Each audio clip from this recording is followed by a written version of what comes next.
2, and 1. Our next guest is the pride of New Jersey, the pride of Wisconsin. He's the head coach at Columbia University, which is, I believe, the oldest wrestling program in the United States. I've been in that room. I think there's a sign, right? It's the oldest program in the United States. That's Zach Tinelli. How are you, bud? Doing great, guys. Thanks for having me on.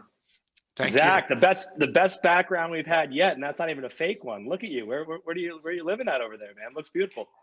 Yeah, I live in Hoboken, New Jersey. He's an Ivy Leaguer, man. Come on, you know.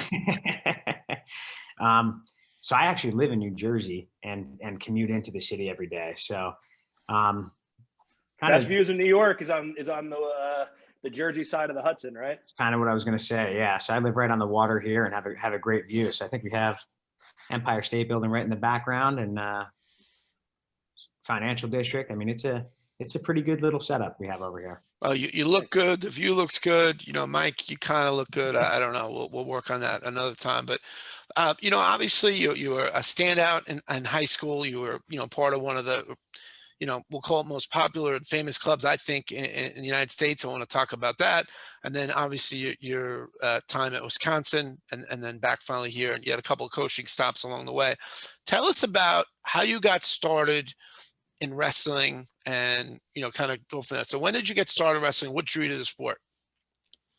Man, I got started late. You know, I actually tried once.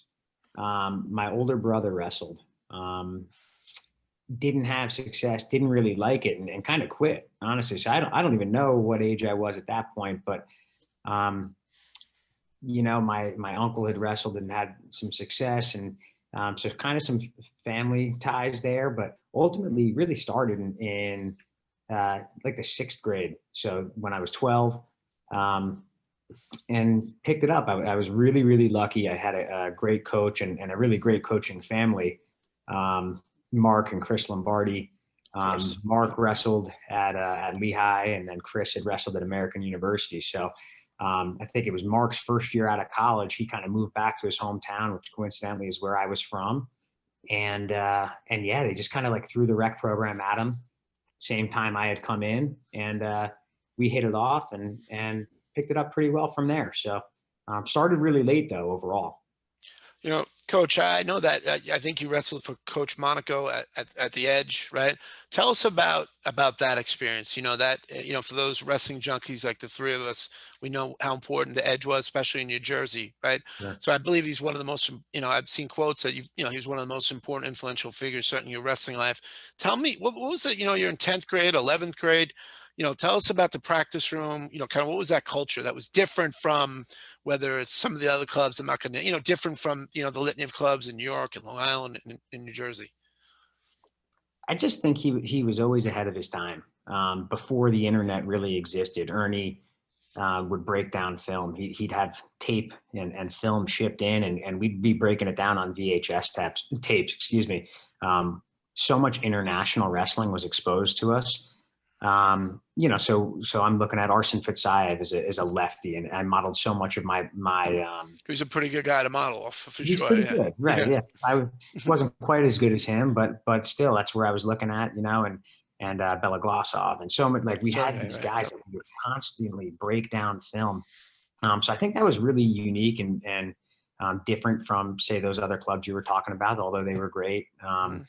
But then I think the way he spoke about the sport, and I think that's one of the biggest things I've taken from my time at the Edge and being with Ernie and his brothers as well that helped out there. But it's like the way he communicated and made you connect to the sport and connect to him was just really a pretty deep thing that ran in me, and I was starving for it. I had just the utmost respect and admiration for him and his life as a you know, as a wrestler, as a coach, but as a man, you know. So he was something I really modeled a lot of myself, or tried to model myself after. Excuse me.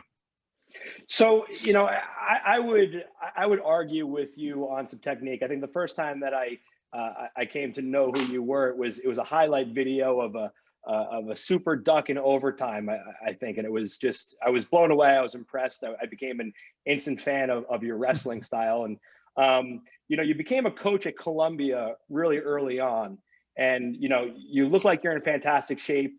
By all other means, if it's another sport, you'd be professionally still competing. Talk about the mentality that you've taken away from, having the urge to still be able to compete, physically being able to do that, and pulling yourself away from that psyche and putting yourself above the team and leading from that point of view.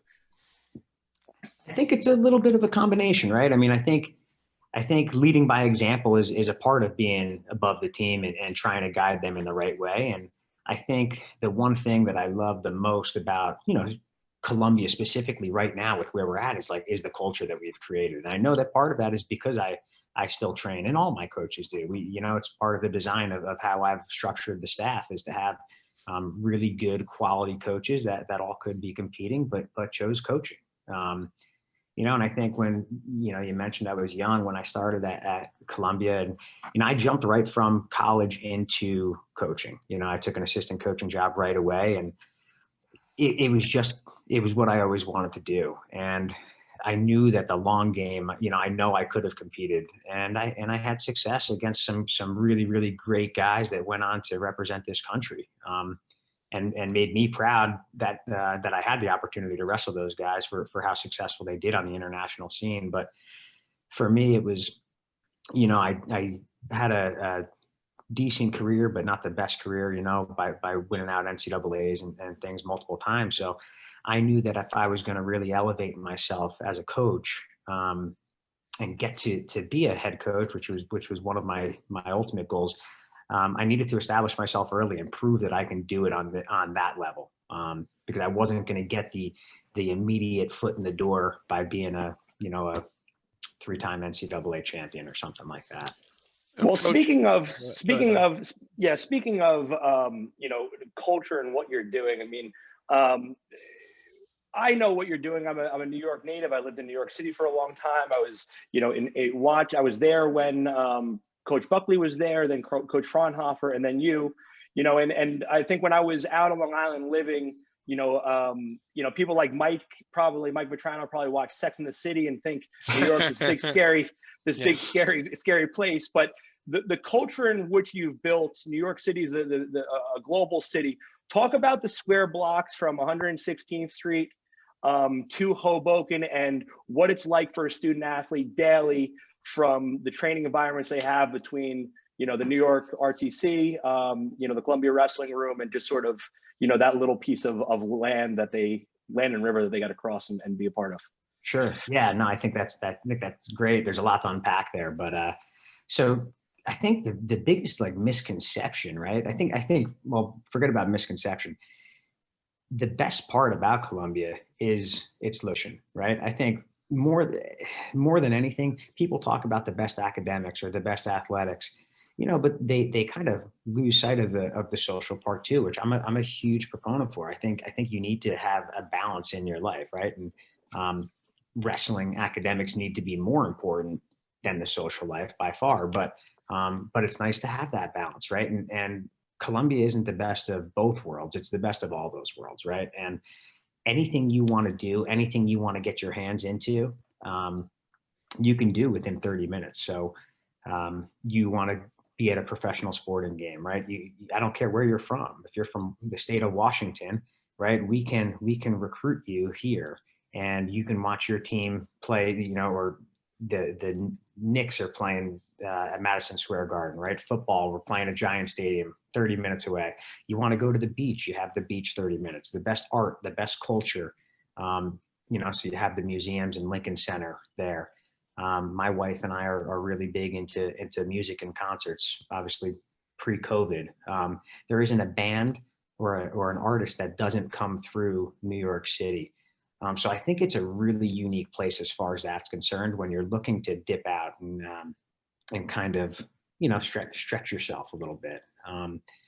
Obviously the academics are, we're one of the best schools. We're the 3rd best school in the country and the 7th best school in the world. It's not an opinion. Those are facts based on rankings. So pretty spectacular there. And then I think what we've done with this regional training center and really blown it out, has put us as one of the best places to train in the country. So you combine all that, it's a lot different than putting yourself in the middle of, rural Idaho, I'll use because they don't have a program anymore, Division I program. So it's different, and it's not for everybody, but for those that it is for, I think it's pretty amazing. So yeah, so I mean, I think the biggest misconception, what I was saying before, is that people think it's New York City and they're so intimidated. They're the big bad city, but the reality is people envision New York City as Times Square. That's really what I've come to know.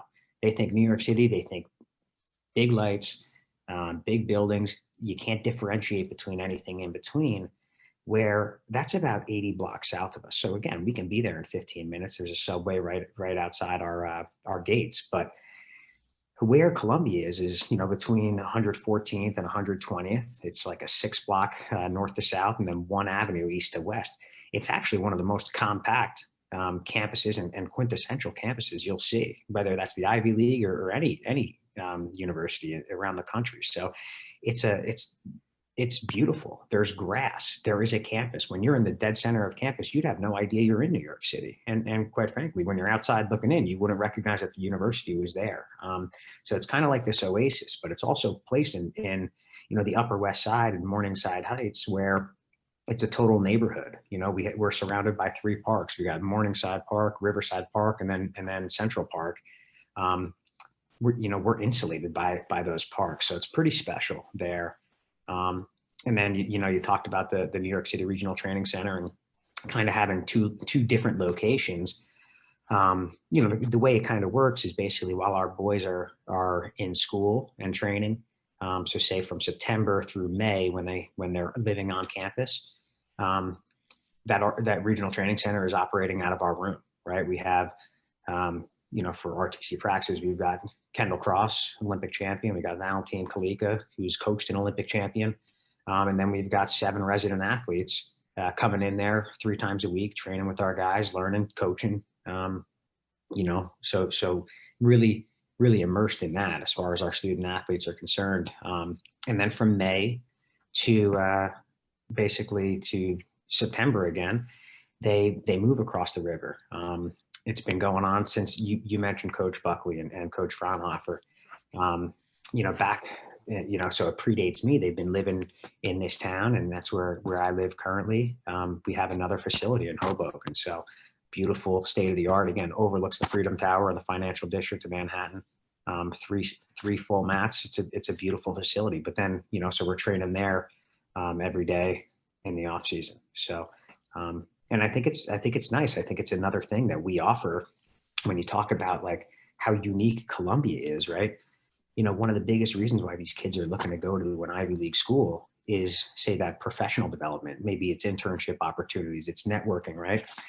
Almost, like, I don't want to say almost all, but gosh, a significant amount of that networking, of those internships, they're all in New York City. They're right here. So it's like when you're thinking about a third of your year, a quarter to a third of your year of training, you have to make a choice at a lot of these other schools of where you want to get that, like that professional development or wrestle. Here, these guys do an internship over the summer. They work from 8 to 5. They're here, and we practice in the evenings those nights. So they don't have to sacrifice. They're getting that best of the professional development to get themselves ready for the workforce and line up jobs even before they graduate. It's insane how many guys have jobs secured, contracts signed even before their senior year. But they're also not giving anything up on the training side. So it's a really, really unique thing that we can provide that a lot of our peers, struggle with, and obviously nationally, it's different there too. So, Coach, went from New Jersey. Obviously, you wrestled Wisconsin for Coach Davis. If you listen to Coach Davis, he still talks about, the tasks and the areas, things that he learned for Coach Gable at Iowa. What's something that, obviously, Wisconsin, the Big Ten is a lot different than Columbia, and in terms of a lot of things that you just articulated. What's something that you gleaned and you could draw on wrestling for Coach Davis in Wisconsin, in Madison, that you're bringing to Columbia? Yeah, I think passion. I think if you talk to Barry Davis, I think it's pretty easy to see how passionate a man he is, and that's contagious. So I think that was a big part of my experience out there. I think another thing that I've taken from my time there and really used it throughout my coaching and recruiting, but especially here at Columbia, is, we did something for the first time there. And, not for the first time, but for the first time in a long period of time, right? When I went to Wisconsin, we were habitually like a 25 to 35 ranked team at the NCAA tournament. And we got on board, and that was partly Coach Davis, and that was the other assistants at the time that were really influential in my decisions. But we bought into doing something different and being, doing it again or doing it for the first time that hadn't been done in a long time, right? So I think I was really probably most proud where I could have gone to another program and, for lack of a better term, been another cog in the wheel, right? And kind of a plug and play type of guy where when I get in the lineup, yeah, I might win. But to do what we did there took a lot of passion, a lot of vision in the beginning, right? And we took that team and brought them into the top 10. And I'm super proud of all those accomplishments that we had there. And then they were fourth the next year. So, and took a team trophy home, I think, for the first time since Lee Kemp was on the team in the 70s. So Sure. And I could be misspeaking there, but I think you're correct. You're correct, I believe. Yeah. For me, it's like that's something I'm so proud of is just doing it and blazing a trail and doing it for the first time. And it's a lot of what we talk about here. Columbia, we've had some great tradition, great history, but we're trying to break some barriers down, and we've done that over the past 4 years. But in order to do that, we need kids that have that same passion, that same fire, and want to blaze trails. They want to beat Cornell. They're not coming here because Coach Cole didn't want them to go there. They're coming here to beat Cornell. They're coming here to beat Princeton. We're coming here to be the first 3-time All-American, to be the first NCAA finals we've had in program history. And I think that kind of passion is what we're looking for. But that's a lot of what I take from my time at in Madison. Yeah, Coach. Well, I know Michael asked some questions. Obviously you're an All-American at Wisconsin, right? What was more difficult, right? Is it more difficult? You got on the podium at you're an All-American, or was it? I believe that heavyweight from Wyoming Seminary, right, was your first NCAA qualifier. What was kind of, and during your coach career, I could be wrong, but I think it is. What was kind of more difficult? Is it more difficult to get that guy to the NCAA tournament, or obviously it's a different experience to qualify? What's kind of more difficult, coaching or being, competing as an athlete? It's a tough question. I mean, I think they're different in their core. They're really different, right? As an athlete, you can be really selfish. In fact, you have to be really selfish. And as a coach, you have to be selfless, right? So I'm trying to give, whereas an athlete, I was just trying to take. So I was really in my own zone, and we led from within as a team. We had such great leaders on that Wisconsin team. So we were all trying to do something individually for the greater good. We're here, it's like we're working reverse, or as a coach, I should say, not here. It's no different than other places. We're working reverse. So there's things we're trying to facilitate, but they're not as in our control as, say, being an athlete, where I can grit it out. And gosh, the amount of times I bet you any coach is like, gosh, just let me go wrestle. Let me go do it. I'll go beat this guy for you. You can't do that. Right. So, it's all that stuff behind the scenes that goes into it that hopefully develops into have a national qualifier. So it's definitely, I think the landscape of wrestling has changed so much since, even since I competed, and I'm young, but at the same token, the past 10 to 15 years, it's really evolved. And there are so many really good kids, especially at a young age, where and the qualifying system too. It's like the best 33 guys are at that national tournament. So I didn't look at it, and this might sound or come off poorly, but it's like, I didn't really look at it at the time like as being an NCAA qualifier was an accomplishment, where certainly that isn't the case now. I certainly view it as a really big accomplishment now. And maybe it's maturity, but I think it's evolved quite a bit. So it's hard to coach guys to be national qualifiers and All-Americans and up the ladder, national champs, obviously.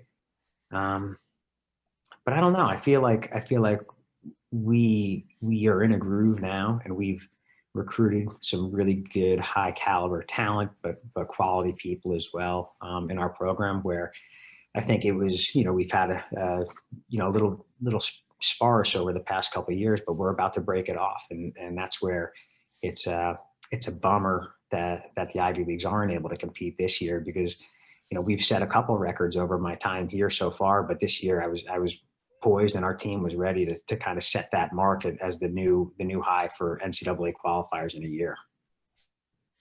Coach, I just want to set the record straight. Mike and I talk about this off the air, but just to, for those of our listeners, set the record straight. And again, I know the answer, but obviously it's more powerful coming from you. You're a 4-time state champ from Pennsylvania. Again, set the record straight.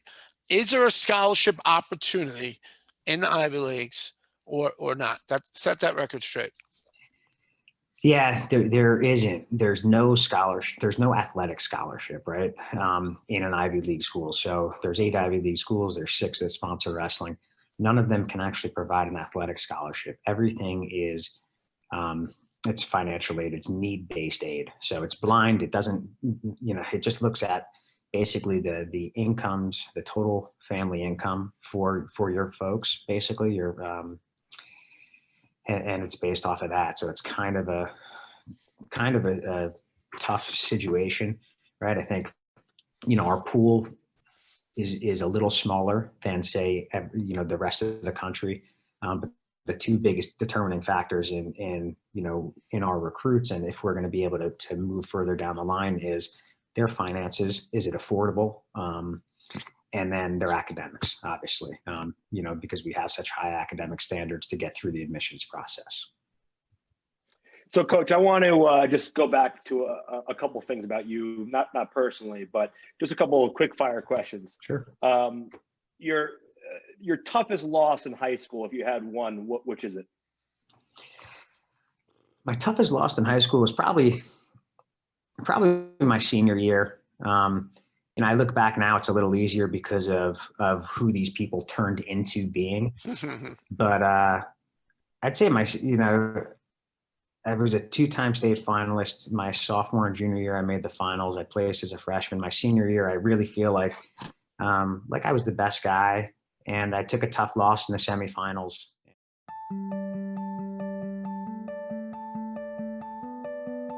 New Hampshire coffee roasters are small batch craft roasters of 100% Arabica coffee beans sourced responsibly from around the world.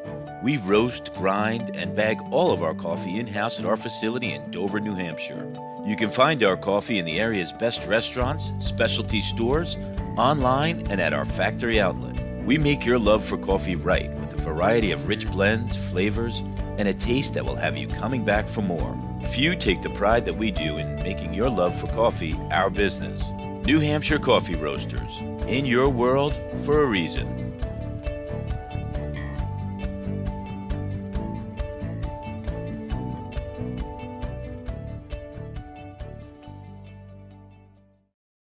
Well, who was the name real quick, and then we'll go to the next one. Sorry, Dan Valamont. So Dan Valamont ended up being a 2-time All-American and an NCAA finalist for Penn State. Penn State. So he's so active, isn't he? It definitely it makes it a little easier knowing that the guy, he wasn't some rag doll that came off the streets and beat me. I mean, he was a highly accomplished and really successful guy. And actually, Dan and I went to coach together at Hofstra. So that was actually pretty fun, as being able to work alongside him and maintain a relationship after the fact. Who was your biggest win in your college career? Or your most proudful win, or you came on the scene, just something that you're just, whatever it is. Yeah, it's hard. So this comes, I'll say this, but there's more to it than this. Is so I beat Jay Jaggers in the Big Ten semifinals my senior year, or our senior year. So I guess in retrospect, it probably ends up being my biggest win. I'm the last guy he lost to, which is great. I made the Big Ten finals. He won 2 NCAA titles. So I think he came out on top in that situation. But by and large, I think that, he was probably the biggest star power win that I had in my career. Well, it looks like you beat Molinaro too, so you got a couple of big wins. Yeah, Who is the best? Molinaro Who's the best I wrestled Molinaro a couple pretty times. Good. Yeah, he was pretty good, right? Yeah. Who's the best teammate that you had while you at Wisconsin or in high school? Who's the best teammate that you would be able to? Teammate in what regard? You just, you can name a couple guys, but you're in high school, you're in college, just a teammate, a peer leader, just somebody that you think was just a great teammate. It could have been a non-starter, I guess, if you think about it in that way, but sure. Yeah. I'd say there's probably like three that really jump out to me. Craig Henning was an NCAA finalist, a couple-time All-American, my roommate from my freshman year on, and had a really, really unique view of life. And man, I loved him. Different type of leadership, but kind of showed me the ropes in a lot of different ways. As far as what is important and what isn't important. Kyle Massey is someone who was an All-American with me, same recruiting class, and now an assistant coach. So obviously, was instrumental enough in our career where I thought there was a lot of value there. So when you talk about leadership, he's a real team chemistry guy. I mean, he is excited and can get up for everything. I don't care if it's checkers or dodgeball or wrestling. He gets the boys really, really yoked, and that's amazing. And he had that same type of power and sense of humor and ability to unify in college. Actually, I'll make it four. Tyler Turner was actually really influential. He was an All-American. He was a year or two older than me, but tremendous influence on me, and just overall really positive. Really, one of the hardest working guys I've been around. And then it was only a year, but Andrew Howe and I were really close. And I think I'm really proud of Andrew and everything he's done and even what he didn't do. But we overlapped for that 1 year, and we were really pretty close, in my opinion. And I feel as though I helped show him the ropes. And just a tremendous work ethic, such a humble and nice human being. And I'm just really, he's just a tremendous guy overall. So really happy to have been a part in some capacity. At least I hope that I was able to be a part in his career. But those four guys really had a really big influence on me, and I hope that I had some type of influence on them as well. Well, Coach, I've been, on campus. You do feel like you're in an oasis. It really is an amazing experience, right? I joke, but I think it's a fact. It's actually the oldest college program, I believe, in America. You have the RTC. You have, obviously there's so many intrinsic things and things that to be part of Columbia. I really believe that, the Lions, are on the move. We're super excited for you. We appreciate you coming on the program, and we'll see you around. Thank you. Thanks for having me, guys. Appreciate you.